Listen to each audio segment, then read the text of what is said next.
Peace and blessings, family, and welcome to Labors of Love podcast. We are here to inspire, uplift, and enlighten. Each episode, we will be hearing from Black midwives, doulas, and other traditional childbirth supporters who have dedicated their lives to being of service to Black mothers and families in all aspects of the motherhood journey. Ifetayo White lives in St. Helena Island, South Carolina, and is the founder and director of Choices Birthing and Wellness Support and the Lowcountry School of Reiki. A mother, grandmother, friend, and professional, she has continued to devote herself to her own mental, emotional, physical, and spiritual well-being, as well as that of others. In her professional life, Ifetayo has loved serving as a birth, postpartum, and end-of-life doula. Additionally, she has also been able to obtain groundbreaking funding for doula training programs, which have directly increased the community, visibility, and use of doulas in South Carolina's Lowcountry region.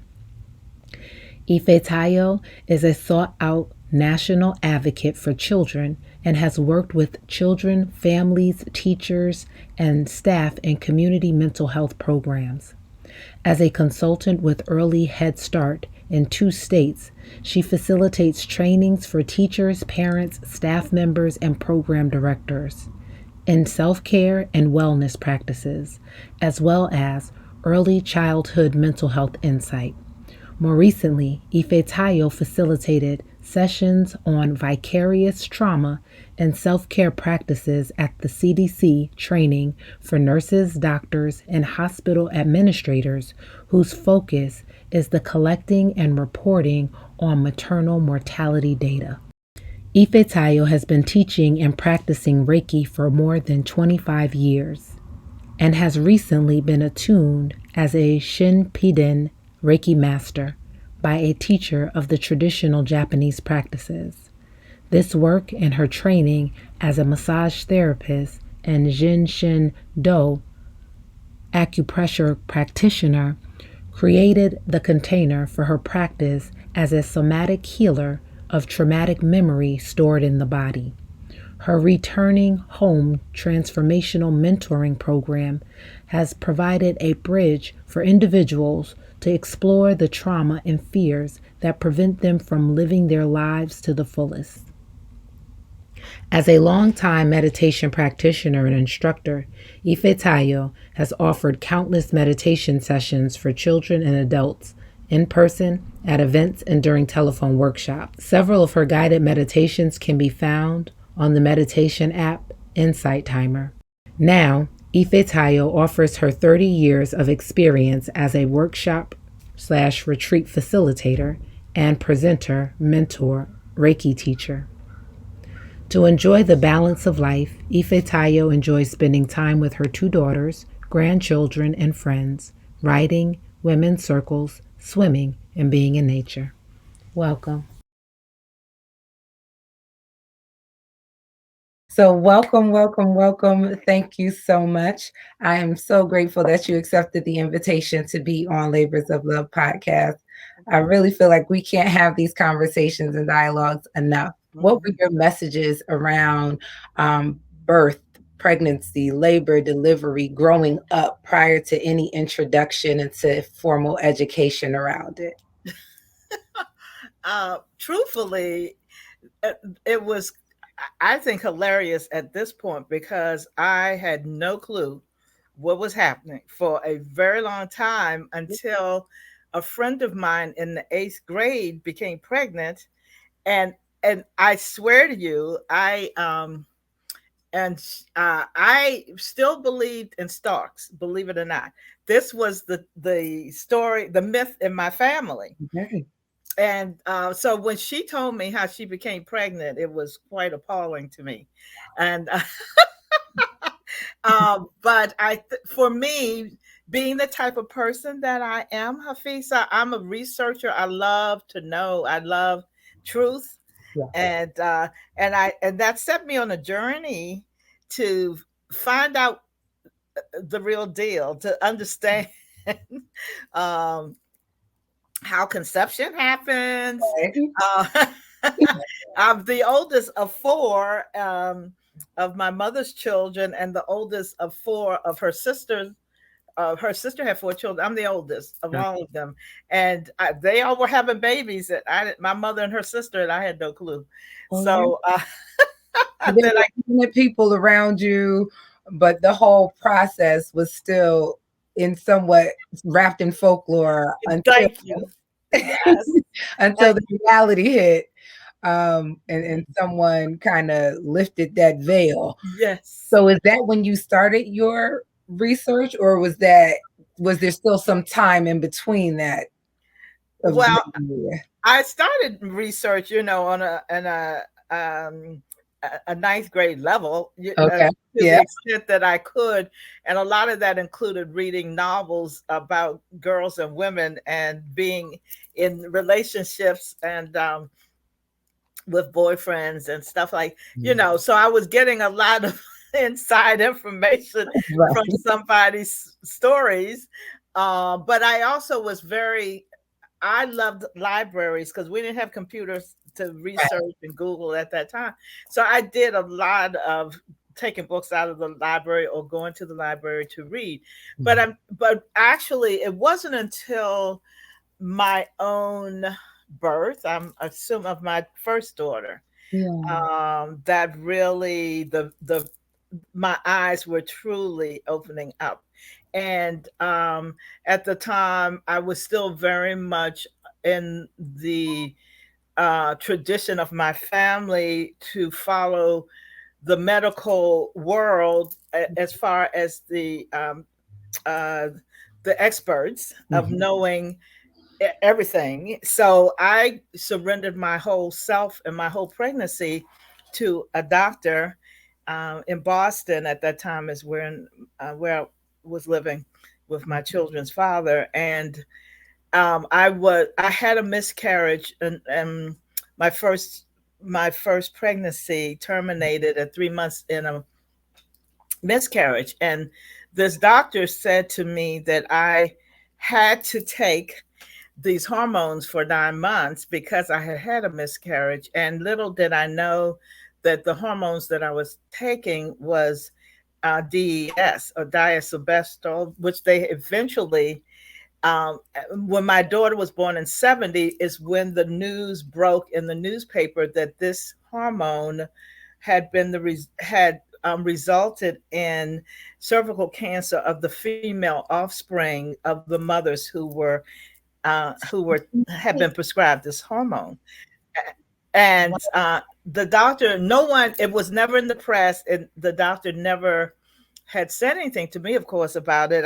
I read it in the newspaper when my daughter was a month old, and panicked. But luckily, I had a wonderful pediatrician who assured me that um, we will just track her early on. She would begin having vaginal exams earlier than most girls, and so that's what really Triggered. propelled me. Yeah. That propelled me once I realized that I had trusted with my everything a doctor, which is normal for a lot of people. Mhm. Um, I gave over my. I was 25 at the time and really had no enlightenment around health and wellness, and so. But once I saw that and saw it in the newspaper and had that experience, then of course that set me on a path of knowing truth, knowing as much truth as I can when it comes to our health, our Yes. wellness, and particularly when it comes to pregnancy and birth. Right. Because at the time, also, what never came forward, all every mother who had miscarriage during that time was prescribed these hormones, but never considering that the miscarriage, I had a blighting ovum. I the ovary, when I became pregnant, it was there it was not a perfect pregnancy, in other words. So it was a spontaneous miscarriage, which was the best thing. But that was not considered in the whole picture. It was not a whole picture of Ifetayo and Ifetayo's body or pregnancy or lifestyle. So here we are today. My daughter's 51. Okay. Years later. And by the time her sister, I was pregnant with my second daughter, they're 3.5 years apart. I had a lot more wisdom and knowing of and also reclaiming for myself my own body and my own pregnancy and my own birth. Wow. Which was back in 73. But yeah. Wow. Now that is phenomenal. It definitely speaks to why it is so important to be informed. Yes. And to have that sense of empowerment, because I think like most women, myself included, before I became pregnant, I had no idea what this process was, what I should do to prepare, what would be the outcomes. And I did rely on those medical professionals who I've been going to for my screenings, didn't have any real connection or relationship to them other than, they were doing their job. Yes. So I think your story really speaks to, a lot of places we all find ourselves in with just that reliance. But I commend you and having that experience, but empowering yourself to go out and seek that information so that you can, position yourself, and even your daughter, even being exposed to that. How can you protect her, down the line if this does have any kind of impact on her? So yeah, that is significant to take those steps to find out more and to do more.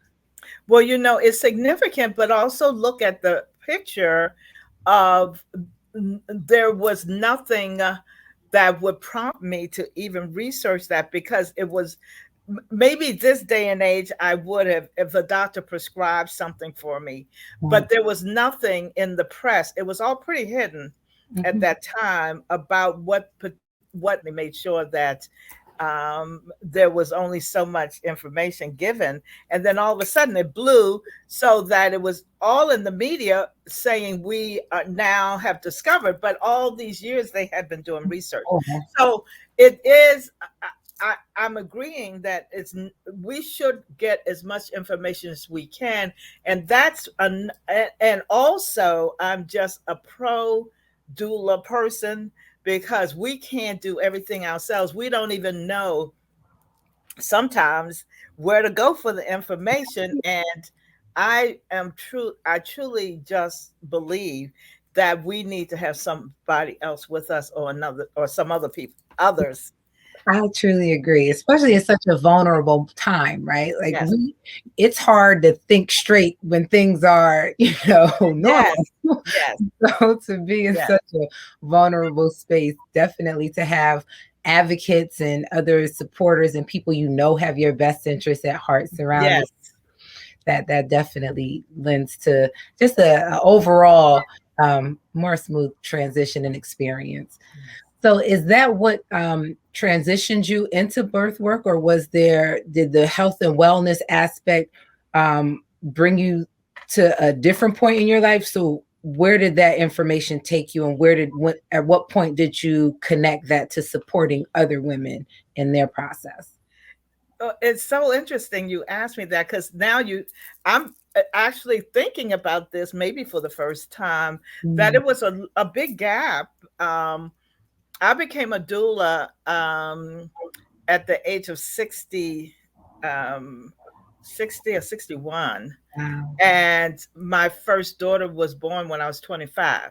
So that's a long, but what happened as a result of her birth, I became much more conscious and aware and interested in caring for ourselves and how we grow and what we need, particularly babies and also mothers. I just had a big calling, but I had not gotten to a point, nor was I aware that there was such a thing as supporting women in birth at that time. I just didn't. We were big in Lamaze at that time, so it was always having the husband or the or the partner coached. Mm-hmm. So that was, what we had to work with at the time. Right. So it wasn't until, I stepped onto the path of a healing professional when I was diagnosed with asthma at age 30, which was 5 years post the birth of my first child. And then the medical professional told me that adult onset of asthma is always stress related, because I never had asthma as a child. Mm-hmm. And that was like a light bulb that went off. Okay, so what I knew some areas of my life that were causing me extreme stress. Okay. And I did not associate it. It wasn't a body mind association at that time. So once he told me that and the light bulb went off, I knew what I had to do in my life, in the physical material part of my life, to help myself. But I also wanted to know, which set me on a path of how can I help myself to eliminate this asthma so that I don't have to live for the rest of my life with aspirators and run into the hospital, can't breathe. And that is what began for me this whole path of research on how to be well, and it started with me. How do I become well and what do I do? I started meditating. I became vegetarian. I started eliminating meat. But all of this was unfolding. I didn't have a plan like la la la. Right. I just kept following the breadcrumbs. I call it following the breadcrumbs. Someone would give me a suggestion, and I said, "Oh, I could do that," And so that's how I have eliminated asthma. That's been years now since I've had asthma or any other allergies, and that all of that was the beginning, the open door for me to continue to walk, because I realized that some of the things I experienced, I could share with other people, and it might be helpful for them.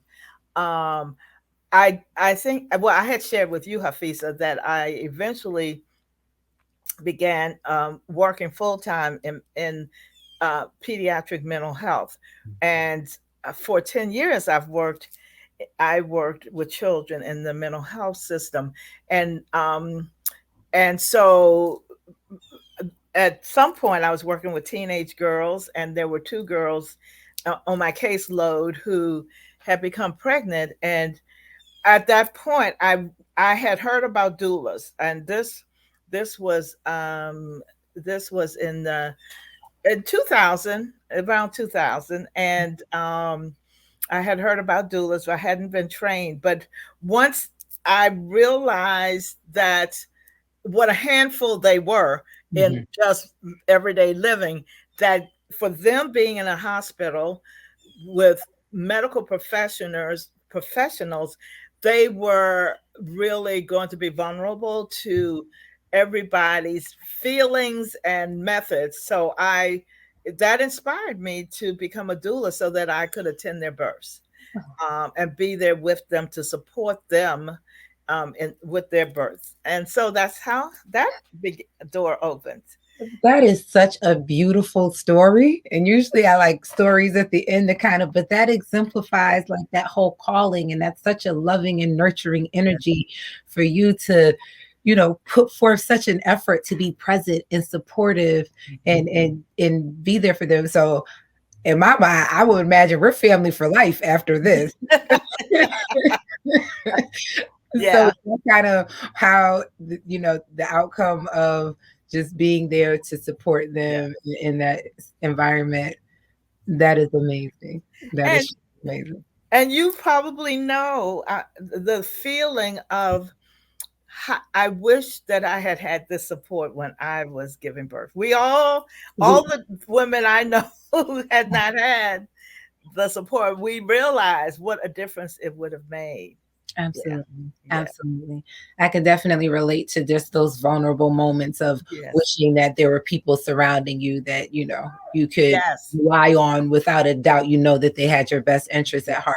So again, I feel like that is a significantly precious moment, and to have done that with two, of the women whose lives you were able to impact. So that is phenomenal. And is that before or after you began doing the Reiki? That was after Reiki. I on my journey, and I how can I say it? I after on my path to healing my asthma, Mm-hmm. and as I was changing my lifestyle and beginning to meditate, I I began to have a need to touch people. So I first became certified in reflexology, Okay. and it was a calling for me. Really, it was more of a calling than a need. My heart just kept saying, "Touch people," and then I became a massage therapist, and then a Reiki. I was attuned to Reiki in '95, Okay. and I became a Reiki master teacher in '99, right before I moved here to South Carolina. So the energy work was early on, and incorporated into my massage and Of body work practice, but also at the points that I worked for mental health, um, I allowed my practice to be secondary as I worked with the children, the young people in the mental health system.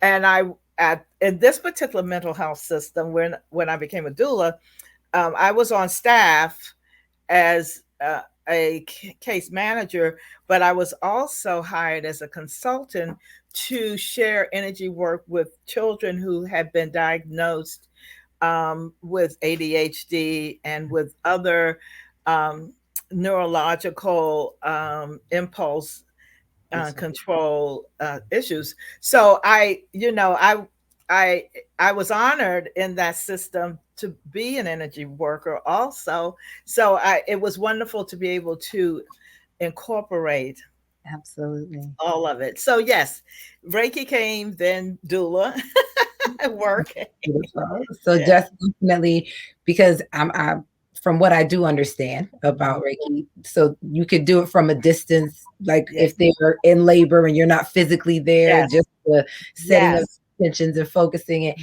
Yes. can imagine how powerful that could be. I haven't met you're probably the first person I've spoken to that has actually expressed that they incorporate that into Yes. their practice. And I'm one who definitely believes that energy is powerful and it is real and it is Yes. absolutely a healing tool. So to be able to incorporate all of those things adds such value, um, Yes. and bringing that about. So from as far as the doula services, did that continue after assisting those, you know, Yes. women that came up through your mental health program? Yes. You were able to assist other mothers in Yes, that was the beginning for me. Those okay. were my first folks, because I went for the weekend training, and then it took me a year to get actual certified because of all the births you have to attend and books you have to read and all of that. But I was still practicing, which is what is asked, that you attend births while you are still certifying. So these girls were a part of that year for me, and so that was, yes, that was the beginning, and that was in 20 2007. Okay. Yeah. So since then, I mean, I've attended, I can't tell you how many births, because I was a very active doula. Wow. Um, Even while I was still with mental health, I was still attending births. And I remember having to request days off because I'm in the hospital and getting coverage for my clients. And Wow. yeah. And then eventually I left that mental health system and practiced energy work. And I don't know, I've still been doing massage a bit. And I also have a mentoring program where it's like coaching, but I don't have, the format is different. So I consider myself a mentor, not necessarily a coach. So all of this has grown from my doula certification in 2007, Mm-hmm. Yeah. So at this moment, Hafeeza, I'm 76, and in my 75th year, I officially retired from attending births. Okay. Now, not to say that I would not, if one of my moms showed up that I had been with before, and all of that, but but Yes. I pretty much have not accepted births. I refer, when people call me now, but I do support and mentor birth workers, doulas, and quite a few doulas have become Reiki. Since I teach, Mm-hmm. that's what I do mostly now. Teach Reiki. Quite a few. I have taught quite a few and certified quite a few doulas and either midwife in Reiki. Excellent. Excellent. Yeah. So I know you said that you retired like last year. Mm-hmm. So is there any kind of contrast that you see? Because I guess you were still kind of, you were working up until we got into this pandemic. Have you seen any contrast, not just with the birth work, but also with the energy healing work that you're doing moving through this pandemic? Well, actually, my retiring, the last baby that I really attended birth he is 2 now, Oh. almost 2. So actually, it's been, uh, you know, I I did not take any births in my 75th year, probably because of pandemic. I don't know, but I do know that the last baby, he is just 2. No, okay. And he's about 2, almost 2. He's not quite 2 yet. Mm-hmm. So um for my energy work, though, the request for distance healing multiplied beyond my imagination. I never did much formal distance healing, meaning scheduling people and us being together on Zoom or primarily on Zoom.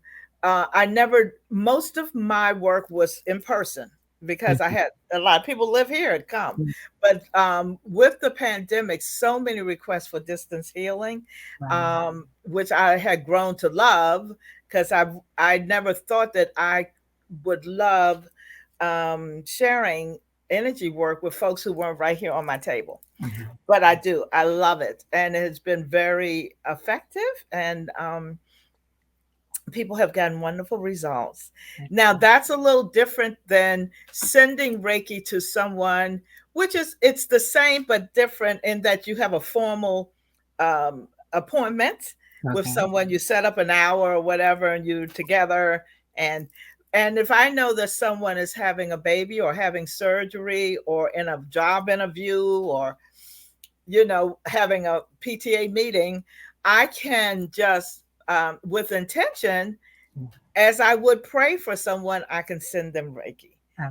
It's all about intention and allowing yourself to be that channel for the good of someone else. So that's really a big part of all of that. It's a big part of how I work. Now I've always seen people, even through the pandemics, a few people would still come here. They live here. I never not did any work. I got to tell you that. But and I am grateful. I what have shifted for me though, Hafeeza, is that I teach Reiki now more than ever in my life. I've taught as I said, since '99, but over the last 2 years, the request for me to teach has been off the charts. So every week I'm teaching nonstop, and a lot of people are coming here from out of town to learn Reiki and to retreat in my environment. I live in my beautiful retreat center environment home. So it's a perfect place for individuals and couples and groups to come to be in this healing environment and to learn Reiki or to just retreat, to bring themselves back to themselves. Oh, that's beautiful. That is beautiful. And I know you're in South Carolina. Yes. And in the water there. So I can only imagine how amazing it feels to be in that space.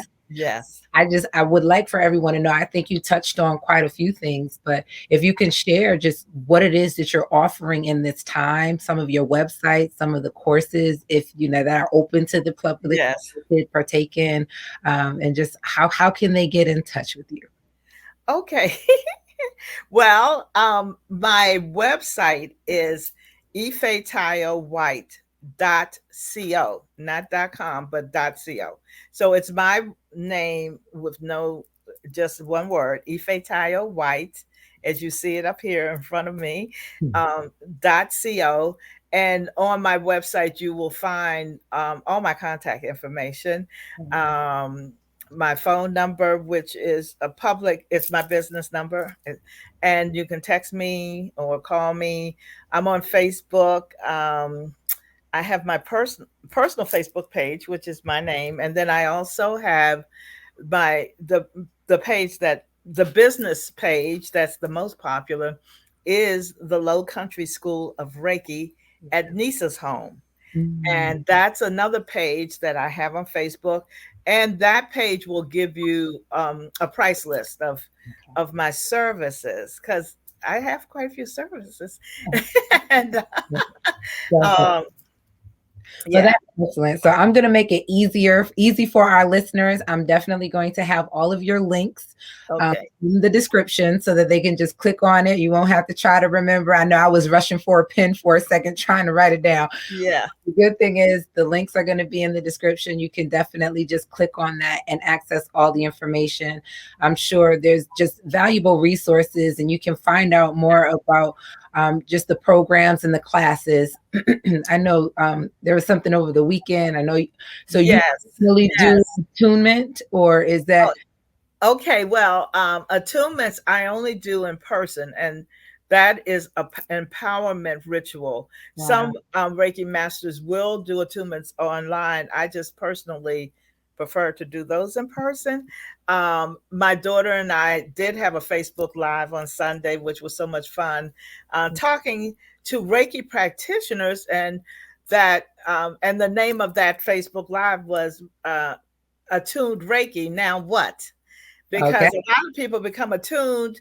They're not professional Reiki practitioners.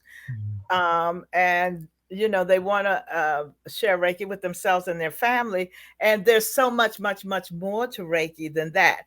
And so I wanted to bring that forward, that Reiki is also a spiritual path, and it is also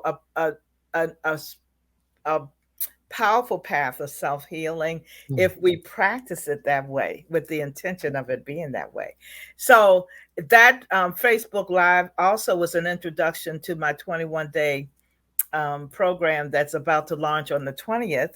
And it is for Reiki practitioners only. This one is. And it is, it's called A Reiki Way of Life, a 21-day emergent experience for all Reiki practitioners. So I'm going to create a course similar to that for everyone, because it really is all about energy. I just wanted this first one to target Reiki folks, to give them sort of a head start in not just using Reiki or doing Reiki, but being Reiki and aligning ourselves with the powerful energy that we became attuned to, and really to heal ourselves and the world without having to necessarily put our hands on it. So I have a lot to share about that. So I made it a 21-day program. Yeah. That is amazing. And I will definitely keep in touch so that we can, once you do open it up to lay people who may, just begin their understanding of energy work and, the benefits and the power of Reiki. And I feel like at the time that we're in, there has definitely been more of a shift in an appreciation for healing. And true healing work, and looking for, and it's not even alternative ways. It's definitely going back to our indigenous, ancestral ways of doing things. So I think this is phenomenal what you're doing. I love how you have interwoven, your life experiences to just continue to impact people's lives. I am grateful that you had the moment to sit with me and have this conversation. I hope it's been valuable for everyone who has the opportunity to listen. If you have found something of value, please share, because we can't have this conversation enough. We definitely want to just continue to shine a light on just the positive aspects and the what's available to us. And I hope if you haven't heard about Reiki that you do visit the website and you find out more and go to the page and go to the retreat. I mean, I myself will definitely be looking into that, because just to be in that environment is so beneficial. You need to it is beautiful. recharge. It really is. It's a natural, beautiful retreat place, and everyone feels the energy as soon as they get here. Sure. And I do want to say, Hafeeza, about my website. There's lots of articles that I've written that are posted on the website, both about birthing, about mothering, about energy, about life, and some videos I think from other interviews. I believe I posted on there. So there's a lot of stuff. Just a wealth of resources. So we will definitely have those links for everyone to have access to, including myself, because, it's just additional information. You don't know what you don't know. And we just continue to, grow in this understanding. So thank you for taking a moment to share. I truly appreciate you. I'm grateful for your invitation. Thank you so much for having me with you today. Thank you. Peace and blessings, everyone. Blessings. Peace.